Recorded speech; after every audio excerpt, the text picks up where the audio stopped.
Bonjour à tous. Bonjour à notre invité et bonjour à ceux qui sont sur Internet. Que la grâce et la paix de Dieu soient avec vous. Aujourd'hui, le Seigneur m'a inspiré d'une drôle de façon. J'ai intitulé mon titre « Je suis ». Puis, pourquoi je l'ai intitulé comme ça? Parce que j'ai été inspiré d'une, comme j'ai dit tantôt, d'une drôle de façon. Je suis. J'étais assis en attendant l'autobus. Puis je prends l'autobus chaque jour. Puis sur l'autobus, il y avait cette annonce-là. Je suis votre trait d'union. J'ai dit, ben oui, je comprends.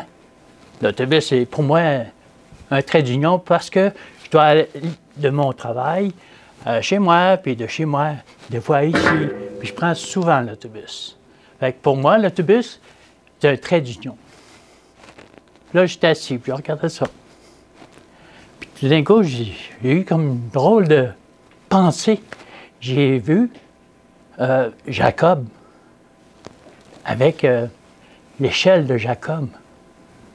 Puis, j'ai vu que l'échelle de Jacob, c'était comme un trait d'union avec lui, Jacob, et Dieu.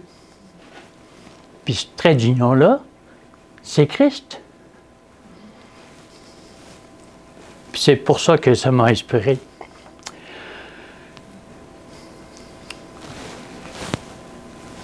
Gardez ça en mémoire.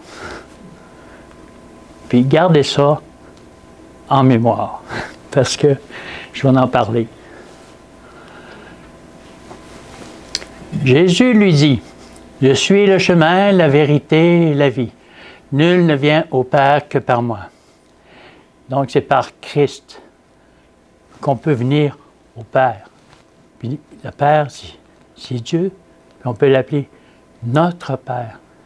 C'est pour ça que Jésus nous a enseigné cette belle prière du Notre Père. Jésus leur dit, « En vérité, je vous le dis, avant qu'Abraham fût, je suis. » Avant qu'Abraham puisse venir au monde, Jésus a dit, « Je suis. » Donc, il était là avant. D'où vient le Christ? Il dit, « Je suis avant Abraham. » Fait qu'il était quelque part. Moïse dit à Dieu, « J'irai donc vers les enfants d'Israël et je leur dirai, le Dieu de vos pères m'envoie vers vous. Mais s'ils me demandent, quel est son nom? Que leur répondrai-je? » Jésus a dit, « Je suis celui qui suis. » Et il ajouta, « C'est ainsi que tu répondras aux enfants d'Israël, celui qui s'appelle « Je suis » m'a envoyé vers vous. » On comprend ici que Dieu qui est là, c'est Dieu le Père. Mais on comprend aussi en même temps que Christ, c'est Christ qui a parlé à Moïse par son Père.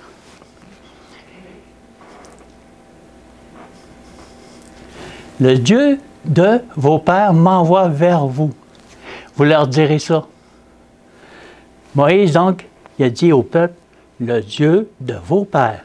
Donc, le Dieu des pères de Moïse, c'était, les pères de Moïse, c'était Abraham, c'était Isaac, c'était Noé, Jacob, puis jusqu'à Adam, c'était ça, les pères de Moïse. Dans ces derniers temps, dans ces derniers temps, nous a parlé le Fils qu'il a établi héritier de toutes choses. OK.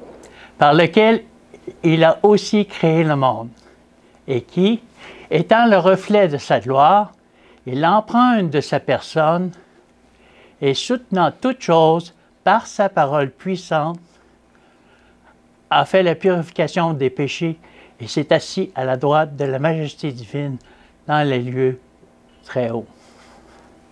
Dieu, le Père, dans ces derniers temps, nous a parlé par le Fils, qu'il a établi héritier de toutes choses et par lequel il a créé aussi le monde. C'est pour ça que tantôt j'ai demandé de mettre en mémoire les deux images de tantôt. Parce que Christ, par Dieu, parce que c'est Dieu qui a établi toutes choses, par le Fils, par lequel il a créé le monde, c'est Dieu qui a fait ça, par son Fils. Donc, quand Dieu a créé les cieux, les étoiles, les astres comme le soleil, la lune, tout ce qu'on voit dans le ciel, c'est la parole de Christ qui a créé ça.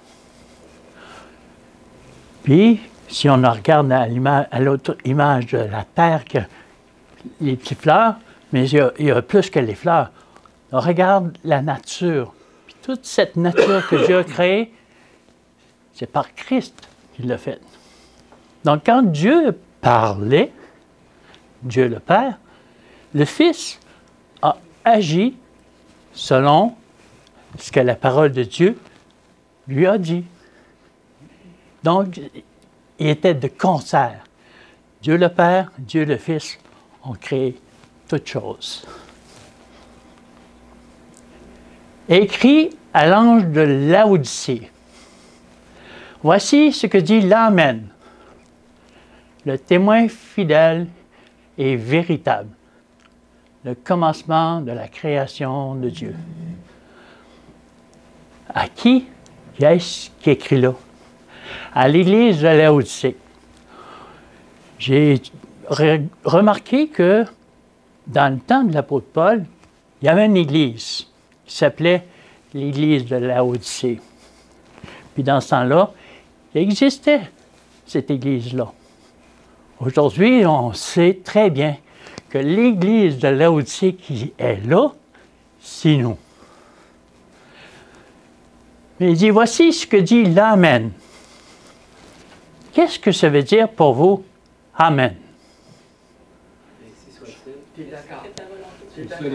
Que ta volonté soit faite, ainsi soit-il.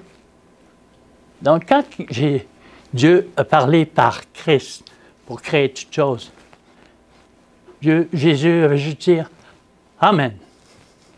Qu'il en soit ainsi. Si on regarde au commencement de la création, puis que Dieu a créé toutes choses, quand Dieu a créé les jours, la parole de Dieu dit et il en fut ainsi. Amen. Il en fut ainsi. Puis l'Amen, on sait que c'est Christ. Puis il est le témoin fidèle et véritable, le commencement de la création de Dieu. Donc, on peut comprendre que Christ était vraiment là au commencement, puis qu'il a créé avec Dieu, son Père, toutes choses.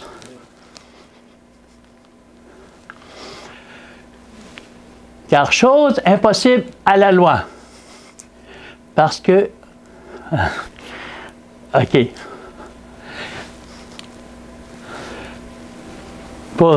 Ici, les versets qu'on vient de voir, c'est pour faire comprendre que le Fils, Christ, était avec Dieu, créant toutes choses. Il était en toutes choses.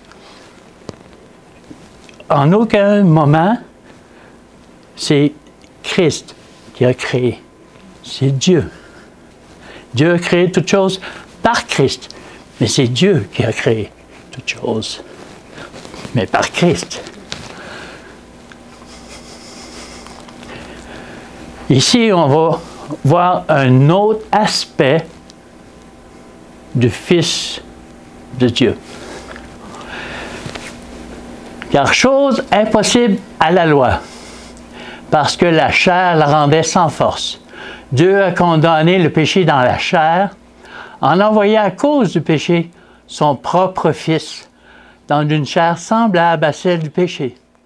Et cela afin que la justice de la loi fût accomplie en nous, qui marchons non selon la chair, mais selon l'Esprit.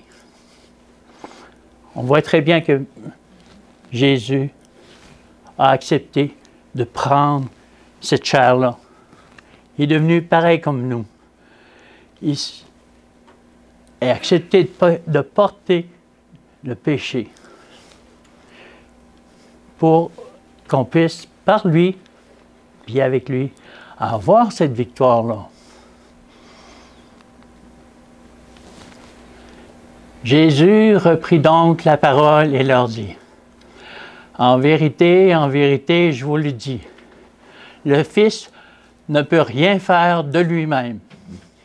Il ne fait que ce qu'il voit faire au Père.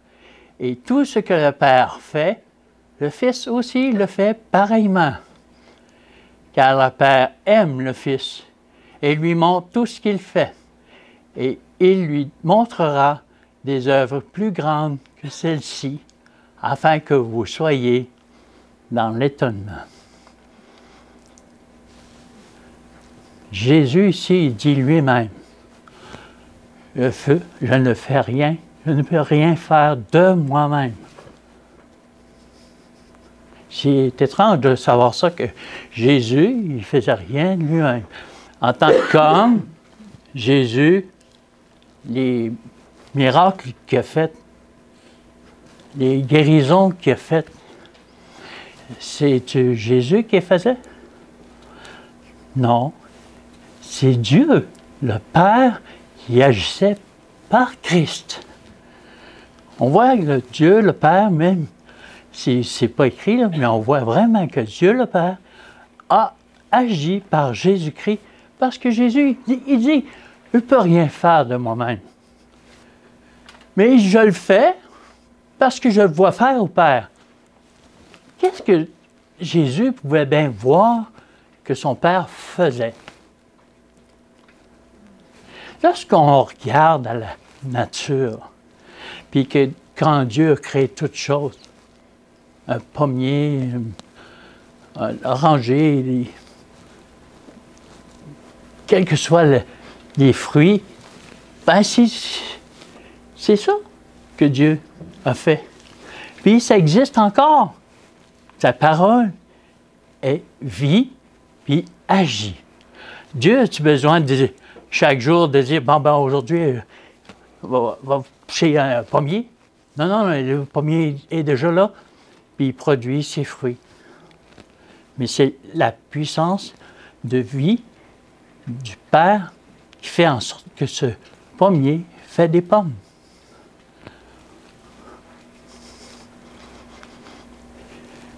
Jésus leur dit, « Ma nourriture est de faire la volonté de celui qui m'a envoyé et d'accomplir son œuvre. »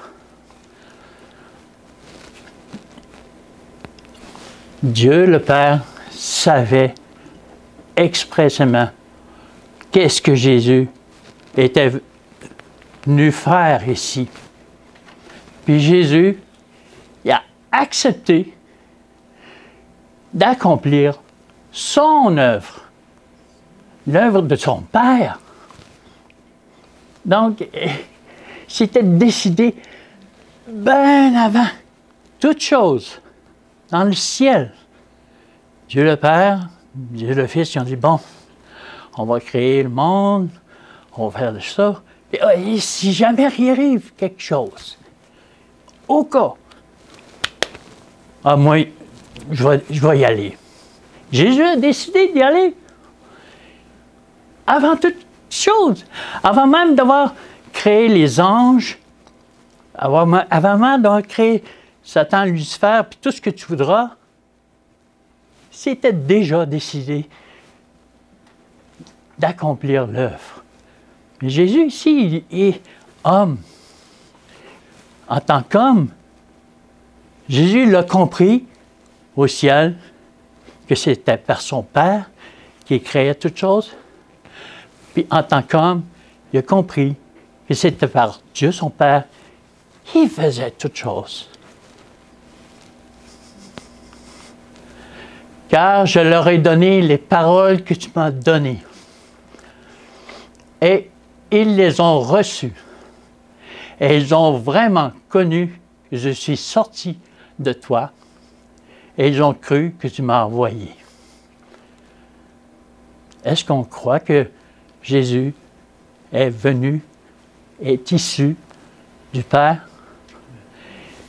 On sait que Christ a été engendré du Père dans les cieux. Mais on sait aussi que Christ a été engendré en tant qu'homme, semblable à nous, en toutes choses. Aurait-il été possible à Christ de tomber dans le péché? Ben oui. Qu'est-ce qui a fait qu'il n'a pas tombé là? Bien, il gardait cette communion-là. C'est pas de lui-même. Il ne pouvait pas rien faire de lui-même. Mais c'est par Dieu, par l'Esprit de Dieu, qui était en lui. Puis, nous, on croit à ça. On y croit que Dieu l'a envoyé. Puis c'est ce qu'on prêche. Et la parole a été faite chair. Elle a habité parmi nous, pleine de grâce et de vérité. Et nous avons contemplé sa gloire, une gloire comme la gloire du Fils unique venu du Père. Jésus a vraiment assez pris cette chair-là, puis il l'a accepté. Puis un jour, on va voir la gloire par laquelle Dieu lui a redonné. Reconnaissez à ceci l'Esprit de Dieu. Tout esprit qui confesse Jésus, venu en chair, est de Dieu. Fait qu'on peut confesser, puis croire, puis dire sans crainte et sans peur que Jésus est vraiment comme nous, en chair. Pareil comme nous. Il y a tout délaissé. Même, il y a un verset qui dit délaisser même cette divinité-là pour être comme nous, puis être tenté comme nous. S'il y a une tentation à laquelle vous pensez « jamais, il ne pourra jamais être tenté là-dessus », ben non, au contraire. Été tenté en toutes choses. Il n'y a pas une tentation là, qui soit dans notre esprit que Christ n'a pas su porter. Puis vaincre. Gloire à Dieu. Croyez-moi, je suis dans le Père et le Père est en moi. Croyez du moins à cause de ses œuvres. Jésus disait ça à ses disciples. Je suis en le Père, puis le Père est en moi. Parce que c'est le Père qui agit par moi. Puis les œuvres que vous avez vues, la multiplication des pains, les lépreux qui étaient guéris, les paralytiques qui s'élevaient debout, tout ça, là, c'est grâce au Père qui a parlé par Christ. Puis il dit, croyons-moi à ses œuvres, aux œuvres que le Père fait par Christ. C'est merveilleux de savoir ça. Puis, car plusieurs séducteurs seront entrés dans le monde et qui ne confessent point que Jésus est venu en chair. Celui qui est tel, c'est le séducteur et l'Antéchrist. Prenez garde à vous-même, afin que vous ne perdiez pas le fruit de votre travail, mais que vous receviez une pleine récompense. Quiconque va plus loin et ne demeure pas dans la doctrine de Christ n'a point Dieu. Celui qui demeure dans cette doctrine a le Père et le Fils. Celui qui vient à vous et n'apporte pas cette doctrine, ne le recevez pas dans votre maison et ne lui dites pas « Salut ». C'est une doctrine, c'est un enseignement qu'on devrait apporter à ce monde, que vraiment, vrai, Jésus est venu comme nous, puis il nous accepte tels que nous sommes, puis il est prêt à faire de nous comme Jésus, le Père et le Fils, l'Esprit du Père et l'Esprit du Fils habitent en nous. Ne savez-vous pas que vous êtes le temple de Dieu? C'est vrai. C'est une réalité vivante. Pour vous, vous ne vivez pas selon la chair, mais selon l'Esprit, si du moins l'Esprit de Dieu habite en vous. Si quelqu'un n'a pas l'Esprit de Christ, il ne lui appartient pas. J'ai juste à laisser le moi mourir. Ce moi-là qui veut toujours prendre place pour que Christ puisse vivre comme Jésus a vécu dans cette chair. Puis que l'Esprit de Dieu puisse habiter en nous par la foi, par sa parole. Parce que sa parole, c'est une parole créatrice, comme on l'a vu au commencement quand il a créé toutes choses. Bien, cette parole créatrice, elle le fait en nous. Il nous donne le vouloir et le faire. On va-tu le vouloir de nous-mêmes? Non. On va vouloir le faire de nous-mêmes. C'est par Christ, par l'Esprit de Christ, par l'Esprit de Dieu. On marche avec lui. Et les patriarches, et de qui est issu, selon le chair, le Christ, qui est au-dessus de toutes choses, Dieu bénit éternellement. Amen. Ça démontre que les patriarches, et de qui est issu selon la chair. Fait que si je regarde la génération de Jésus, juste à prendre Matthieu, le premier chapitre, là, vous allez voir la génération de Jésus. Oui, c'est ça. La généalogie de Jésus.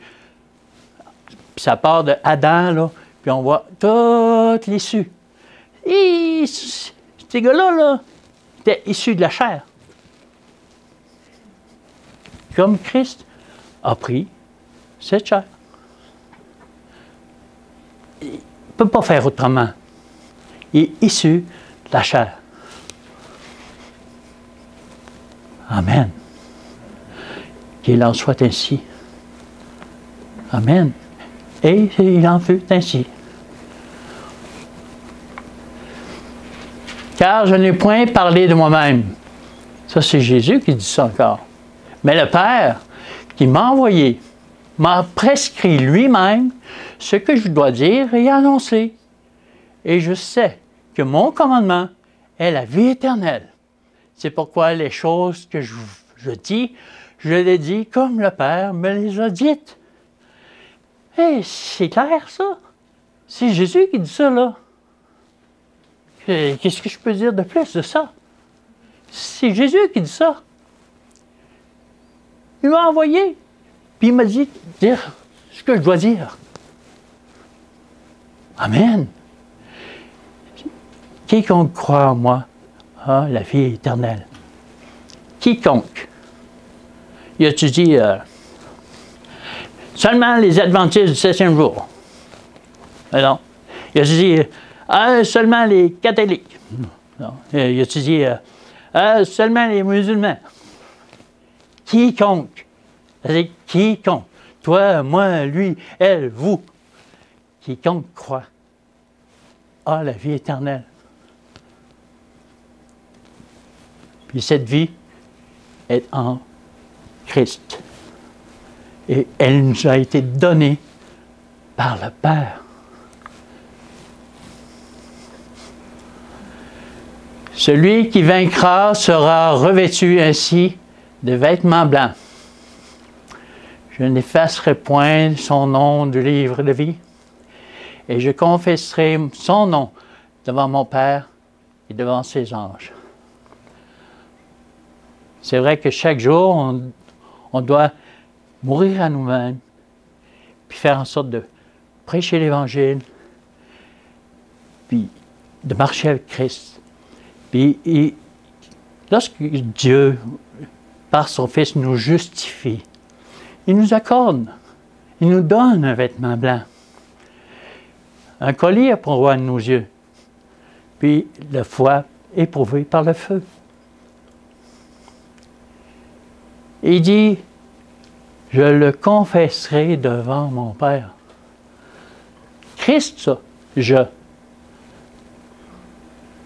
C'est fantastique de savoir quand on va être approuvé par Christ devant son Père. C'est merveilleux de savoir ça.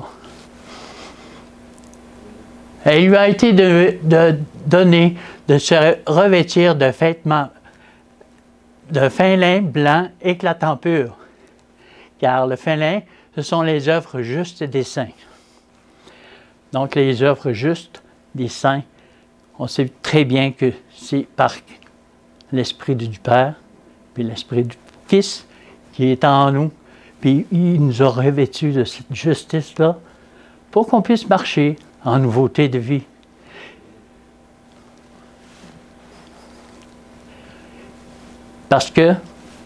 Car vous êtes morts. Et votre vie est cachée avec Christ en Dieu. Quand Christ, votre vie, paraîtra, alors vous paraîtrez aussi avec lui dans la gloire. Qu'est-ce qu'on attend le plus, c'est que Jésus revienne. On a hâte, moi en tout cas j'ai hâte qu'il revienne, pour que ça, là, je puisse revêtir l'immortalité, l'incorruptibilité, parce que la chair et le sang n'héritent pas du royaume des cieux. Il faut mourir. Il faut accepter de mourir à nous-mêmes pour laisser vivre Christ, parce qu'on est caché. C'est Christ qui est en nous. Et si je vis, ce n'est plus moi qui vis, mais c'est Christ qui vit en moi. Tel il est, tel nous sommes aussi dans ce monde. Tel que Jésus était, tel nous sommes aussi dans ce monde. C'est en ça que l'amour est parfait en nous, afin que nous ayons l'assurance au jour du jugement. Tu sais, craignez Dieu et donnez-lui gloire, car l'heure de son jugement est venue.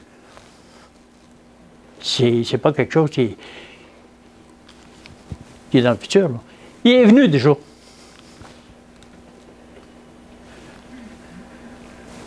Tel il est, tel nous sommes. Puis quand Jésus va revenir, on va être tel il est, tel nous serons aussi. Voyez quel amour le Père nous a témoigné pour que nous soyons appelés enfants de Dieu. Et nous le sommes si le monde ne nous connaît pas, c'est qu'il ne l'a pas connu. Bien-aimés, nous sommes maintenant enfants de Dieu. Et ce que nous serons n'a pas encore été manifesté, mais nous savons que lorsque cela sera manifesté, nous serons semblables à lui, parce que nous le verrons tel qu'il est. On attend que Jésus revienne. Puis on attend que on puisse devenir tel il est, tel lui nous serons, pour qu'on puisse vivre en harmonie avec Christ dans l'éternité. Pour l'éternité, parce que ça va être fini. Car le Seigneur lui-même a un signal donné, à la voix d'un archange, au son de la trompette, descendra du ciel. Les morts en Christ ressusciteront premièrement. Ensuite, nous les vivants, qui seront restés, nous serons tous ensemble enlevés avec eux sur les nuées à la rencontre du Seigneur dans les airs. Et ainsi, nous serons toujours avec le Seigneur. On attend vraiment que Jésus revienne. Puis, l'avertissement va être donné par le son d'une trompette avant qu'il revienne. Donc, le message doit se faire entendre pour que le monde puisse se préparer à recevoir ça par la foi. Pas, comme on a dit tantôt, de nous-mêmes, par le vouloir de moi-même ou par le faire de moi-même. Ça ne vaut rien. Mais par Christ, en lui. Ceux qui sont morts en Christ, ils attendent. Ils sont là, dans leur sommeil, puis attendent que Jésus revienne. Quand il va les appeler, il n'y a rien qui va les retenir de là. Pas même la mort. Ils vont ressusciter. Puis nous, si la grâce le permet, qui est vivant, on va être changé aussi. En un instant, en un clin d'œil. Piou, c'est fait. Puis on va monter au ciel. Puis on va pouvoir, gloire à Dieu.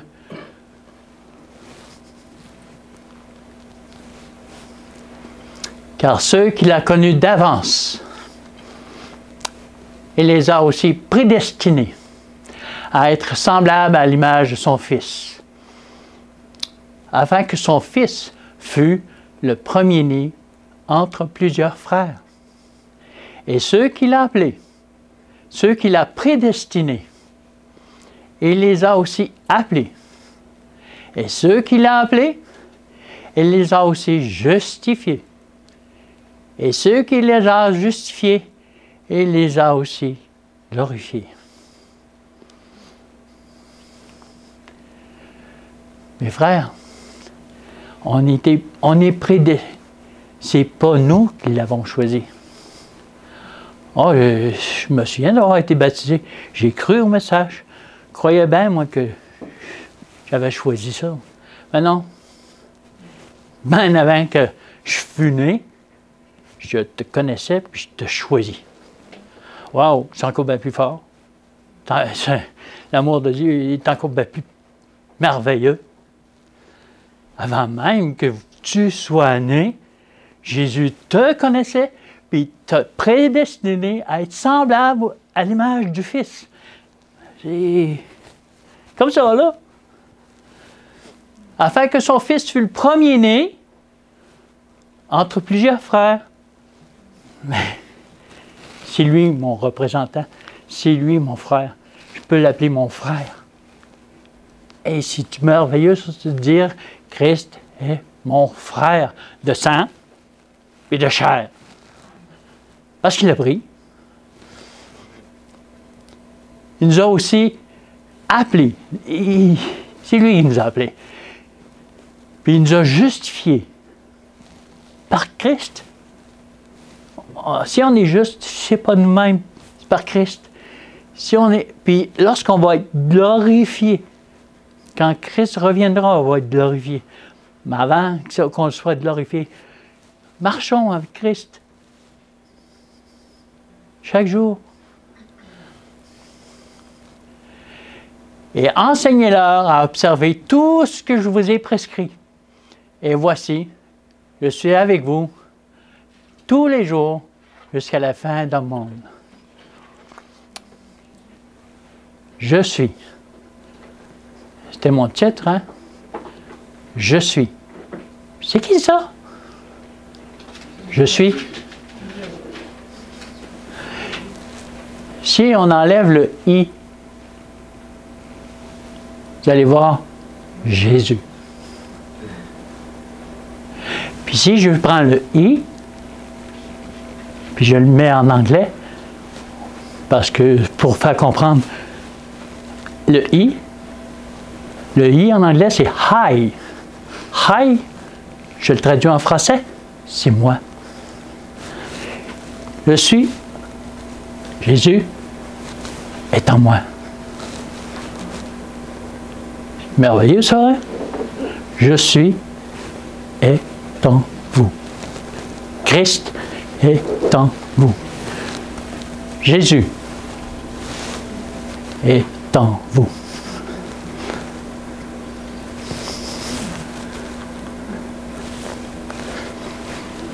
Gardez ça en mémoire tout au cours de votre vie, puis marchez avec foi,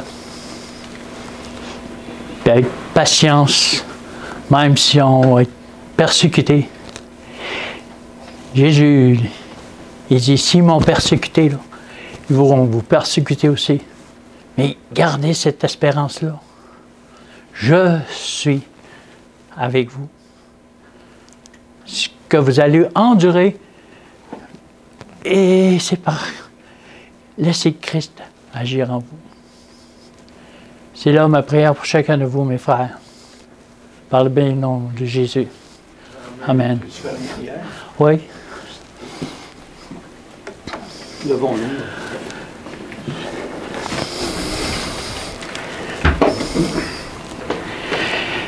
Gloire et louange à toi, ô Dieu, tendre Père.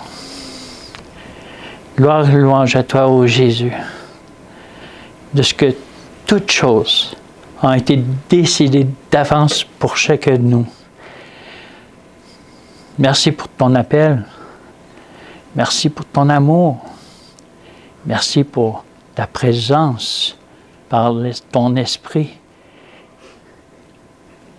Puisses-tu agir en chacun de nous et que nous puissions marcher chaque jour par ta parole, par ton esprit. Au nom et par la mérite de Jésus. Amen.